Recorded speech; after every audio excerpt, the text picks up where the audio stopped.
What's up, peeps? I'm back for another video. My friend Andrea asked me a question on Facebook, so I'm going to answer it now.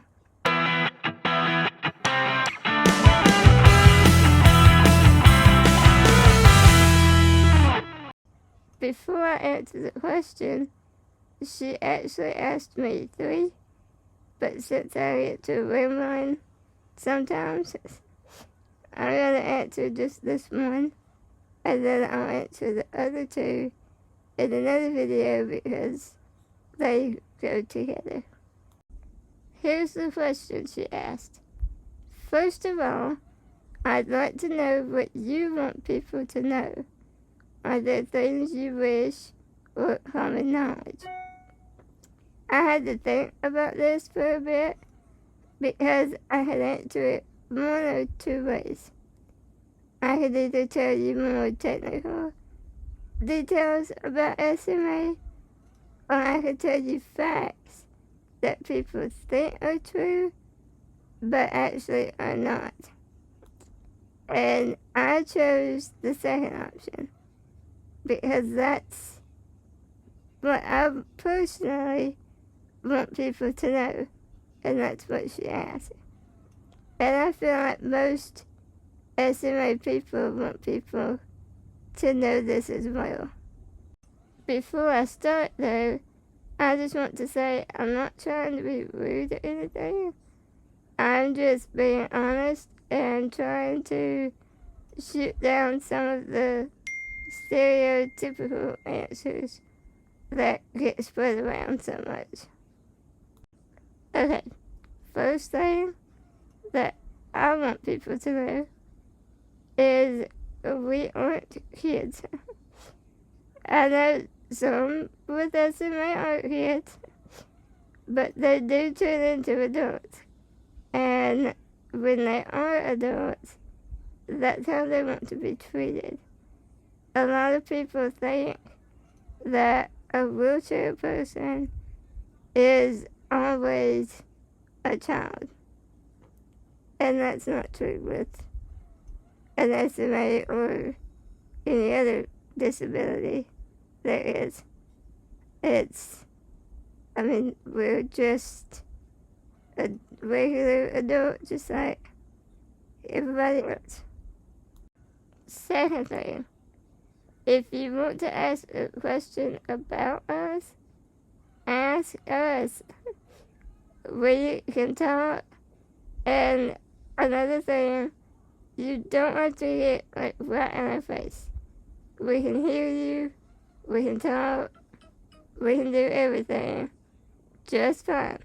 We'll answer any question that you want to know. It bugs me when people will look at Mama and say, well, how is she doing today? When I'm right there beside her. I'm like, I'll tell you. All you gotta do is ask. And, kids do it too. So, that's okay. If it's a kid, it's okay. But mostly it's adults. And I'm like, hello, I'm right here. Can't you see me? So, that's the biggest thing. If you want to talk to a disabled person with SMA or anything, talk to them. And I know some can't talk, and that's perfectly fine. There's nothing wrong with that. But don't just assume that they can't talk.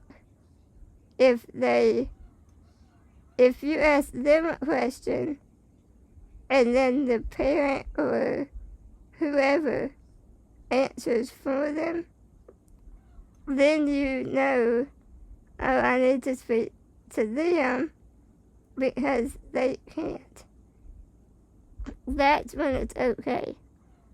But like I said, don't just assume. You have to get to know the person first, and then you'll know how to communicate with them, whether they can speak or not.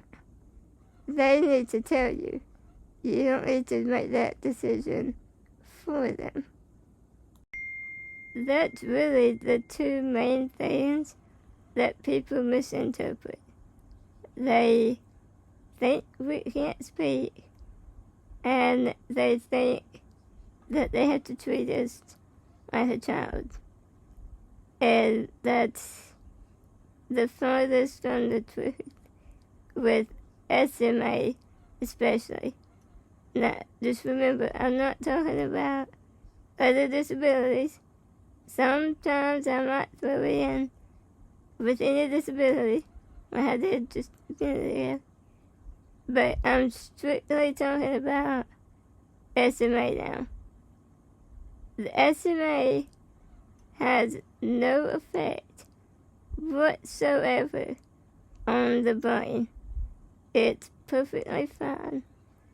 The only thing that it does mess with the brain or whatever is that SMA1 gene. The signals for our muscles aren't being sent to our brain. That is the only thing that has to do with the brain on SMA people. A lot of times, people will not speak to me because I don't think they're really scared to do it. Sometimes it comes off that way. But I think they just don't know how to speak to me. And if you do talk to me, you'll see that I'm just like anybody else, which again goes along with our brains are fine. Because if you talk to me, I'm not to toot my own horn or anything, but I'm very smart, as is anybody else with SMA. We are extremely smart. And, when we were in Florida a few weeks ago, we saw a little boy. He had type 1. And if you watched my last video talking about the different types and things, and I'll put it up there in the cards if you haven't seen it yet. But type 1 is a very weak type of SMA. But now that they've got this one-time medication or injection out, the type 1s are just being amazing. And this little boy that we saw, now he couldn't speak. He had a tracheotomy and stuff. And, but the mama, she said that, and I can't remember how old he was. I wanted to say, oh goodness, 7, 8, I think. And he was the cutest little boy. But the mama said he's in school and he uses a computer to communicate because he does have the trait. So most of the time when people do have a trait, it is difficult for them to speak. And that's with anybody. That's not just a disabled person. But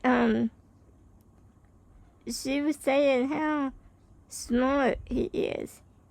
He goes to school, and he is actually way above his class members. The classmates are just now learning their ABCs to where this little boy is already reading complete sentences and everything. So that kind of shows you, hey, we're really smart. And I told Mama, we were talking about it later, and I told her, well, actually, Daddy mentioned this, and I thought that's really true. He said that we don't have distractions when we're learning or doing stuff. Yeah, we can't get up and run around or go pick up a toy that we see or just run outside or, just anything. Our minds are completely focused on learning stuff. And because that's really all we can do is to fill our brains with knowledge. And I mean, that was kind of a bad wording there. But it's not all we can do. Because we can live a normal life just like anybody else. And we can do whatever we want. But I'm just saying that when we are sitting down and learning something, that's what we're focused on, is learning that. And people ask me a lot, how do you know so much about computers? I'm on my computer all the time. Sometimes 24 hours a day. And so I know it just left, right, upside down. However, even my phone, I can turn it inside out and tell you everything about it. And people would call me and be like, Kathryn, my phone is doing whatever, and I tell them how to fix it. I don't even have to have my phone in front of me. I just say, go here, and turn this on, or turn that off, and it's working. So that's what I was getting around to. See, I told you I will not. But get to know a person, because they are very smart. And you'd be surprised at how easy it is to talk to us. And even if you're a little nervous or scared, we don't bite. We'll ease you into it. And me personally, I love to joke around. I love it. I even joke about my disability. I can't change it, so I have fun with it. And that's the way you have to be. But I know I'm a Clemson Tiger fan, and I know a lot of Carolina Gamecock fans. And when you get us together, it's funny, because they'll say something, and I'll come right back with some smart remark. I'm a very sarcastic person. So just keep that in mind. If you've ever been afraid to talk to me, if you ask me a question, 90% chance I'm going to give you a stupid answer. I'm not trying to be mean. It's just who I am. And it's going back to the football thing. My mom's friend one time told her that he was washing his vehicle with a Clemson shirt. Oh, Mama told me what he said, and I instantly said, at least it would get the job done. So she told him that, and he was like, okay, that was good, I'll give you that one. So see, that's just me. I always have it come back, most of the time. So just don't be afraid to talk to people with a disability, because it's just like talking to anybody else. I will carry on a conversation and laugh, joke, cry if you need to cry, anything. Just be yourself and treat them normal. I can't stress that enough. Treat them normal. Another example of how I'm normal is, if you know me personally, you know I have 2 sisters. And if you know my middle sister, then you know me. And what I mean by that is we act just alike. I always tell people we're twins. I just came 4 years later. And people, sometimes I think they believe me, but we're not twins. She's 4 years older than I am, obviously. But people will also ask her, what's wrong with your sister? Which, that makes me think of a third opinion, but I'll come back to that later. But she'll say something like, well, she has SMA, but she's just like me. She just can't walk. And that's really the only difference between the two of us. If you're friends with both of us on social media, there's a really good chance that you'll see the same post twice, because we do it a lot. And I remember one time we were both out, well, we were in different places, nowhere near each other. And the moon was so pretty one night. And I posted a picture on Snapchat and said, pretty moon tonight, I think. And later that night, I was looking on Snapchat, seeing what everybody was doing that day.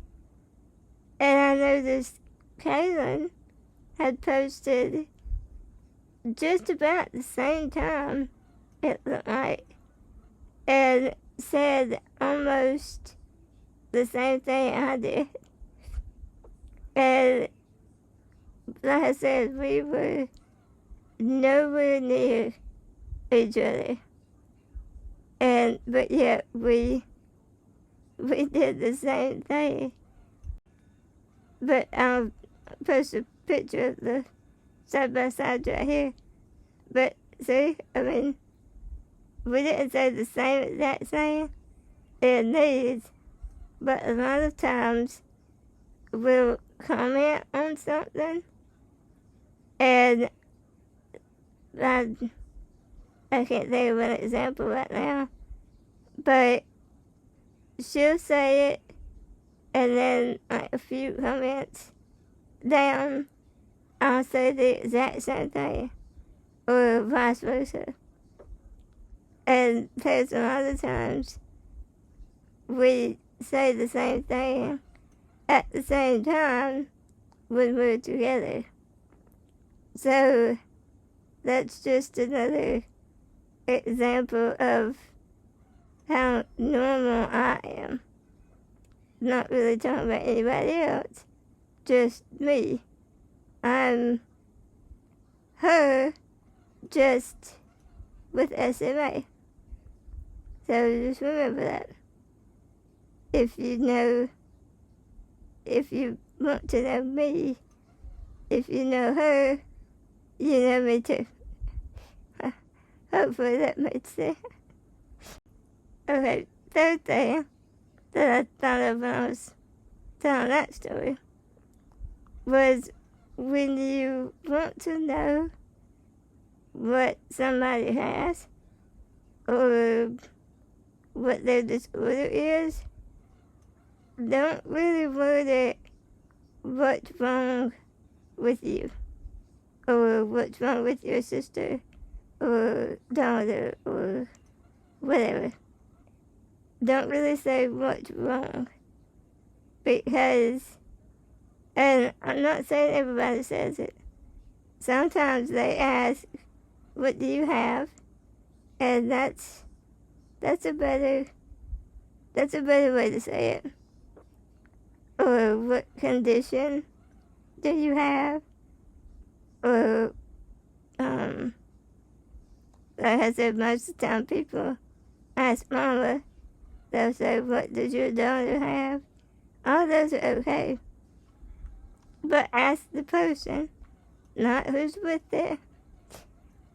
But just don't say what's wrong with.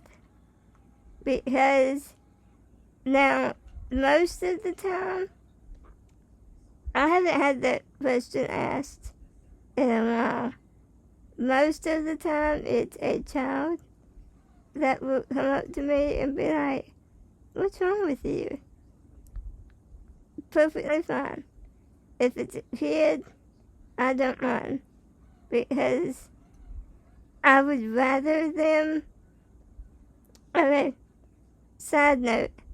If you have a child and they want to speak to somebody who is disabled, let them. I would much rather, going back where I was, I would much rather a child come up to me and ask me a million questions if they want to, rather than just sit there and look at me. Because if they just sit there and stare, first of all, it doesn't really bother me if it's a child. If you're an adult, then we're going to have issues, because you should know better. But a child, if they sit there and stare, it's going to be awkward for you more than me, because I don't really pay no attention.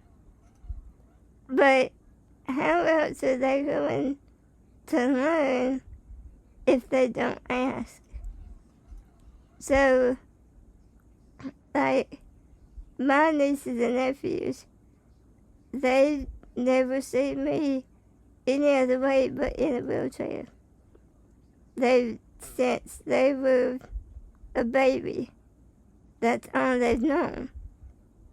But some kids don't get to see a wheelchair very often, so they're curious.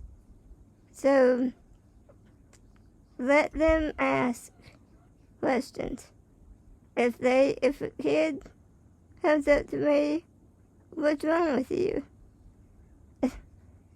sometimes I'll say nothing, and that really terrifies them sometimes. But most of the time I answer them. And I'm like, I have spinal muscular atrophy. Well, what's that? Well, I tell them. I have to, and then they ask, well, why are you in this? Why are you sitting down? See, they don't even know what to call a wheelchair. And I'm like, well, I have to because I can't walk. Well, why? I'm like, well, because it's the way God made me. I have to. Well, why? And sometimes it goes on for a while. But it doesn't bother me. And I don't think it bothers too many other people either. Because kids are just curious. They have to know and learn how to be around somebody who is in a wheelchair.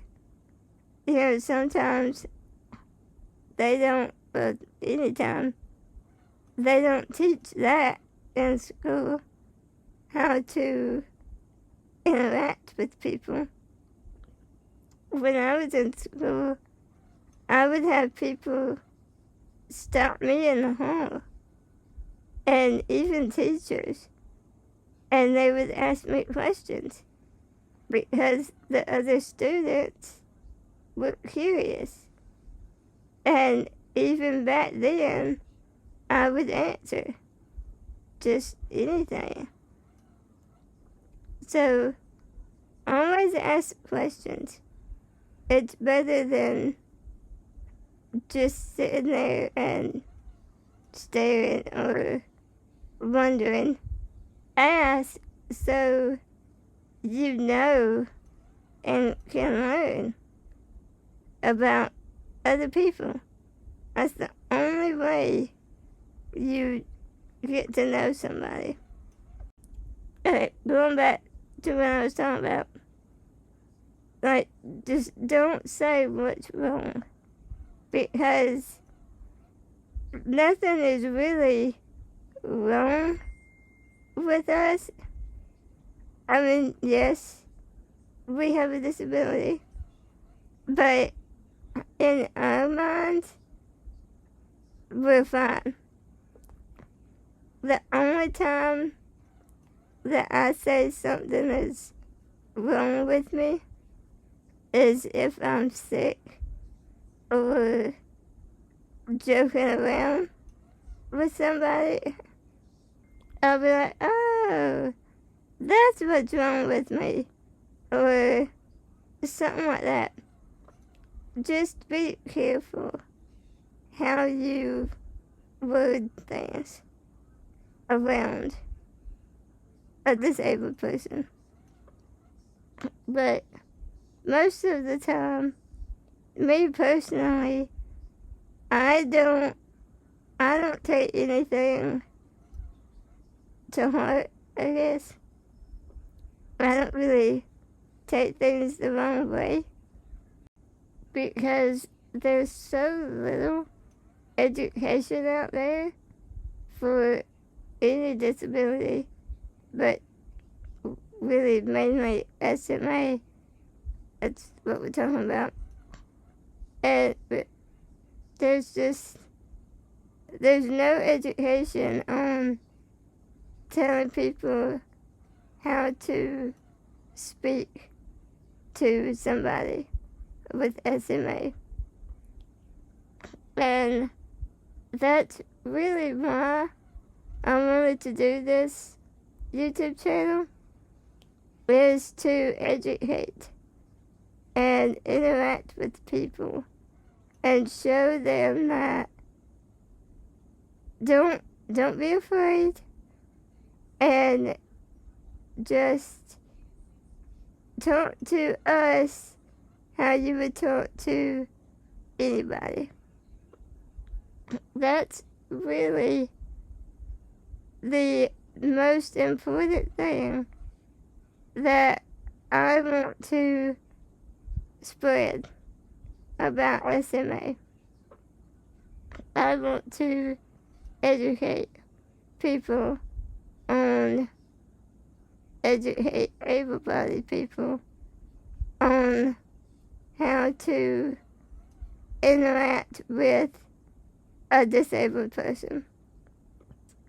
So I hope that answers your question. That's what I personally wanted people to know about SMA. We are just like anybody, which I've said that a bunch, and talk to us normally, and don't be afraid. You know, sometimes people make me feel like I have a plague or something, and if they get too close, you know, they're gonna catch it too. Like, oh my gosh, she's in the wheelchair. If I get close to her, I'm gonna be in the wheelchair too. It don't work that way. But, like I said, some people do make me feel that way. But just don't. Be yourself. Don't be afraid. We're normal. If you want to talk about food, hot men, I mean, I know there are many of them. And, movies, music, anything. Just talk to me. I will say one thing. I thought about posting something about this. I just haven't yet. But one thing is I don't really start a conversation with people. And a lot of that is because I would used to try to talk to people, but it got to where I would feel like they were always talking to me because they felt like they had to, you know, because I was disabled and they had to do it just so they didn't hurt my feelings. So they would just leave me on red, and yeah, that really, it bugged me. So I eventually just stopped, like, starting a conversation with people. And, you know, a lot of them, they don't talk anymore. I don't know if they thought I was rude or didn't want to talk to them, but I got tired of being the first to initiate the conversation. So that's another piece of advice. Speak to them first. Let them know that you want to talk to them because you want to be their friend. Not because you're just talking to them because you don't want to hurt their feelings or look like a bad person because you're not talking to the little disabled person. That's another stereotype. We're not breakable. If you don't want to be friends, then say, hey, I don't like you, then I'd be like, okay, that's fine. You don't have to. We can part ways and I'll meet somebody else. But just don't be friends or talk to somebody who is disabled just because you feel like you have to not hurt their feelings. Because we can tell, and that hurts more than you just telling us you don't like us. So just be honest with us, with anybody. So I think that's it. And I said, I hope that answers your question. I know I've rambled a lot, but sometimes when I start making these videos, I have a plan of how I want it to go. But I get to talking and other stuff pops in my head. I'm like, oh, that would be good to say too. So I have to say it. But anyway, thank you for asking the question. And I will do another video answering the others. So stay tuned. And I will see y'all very soon. Bye.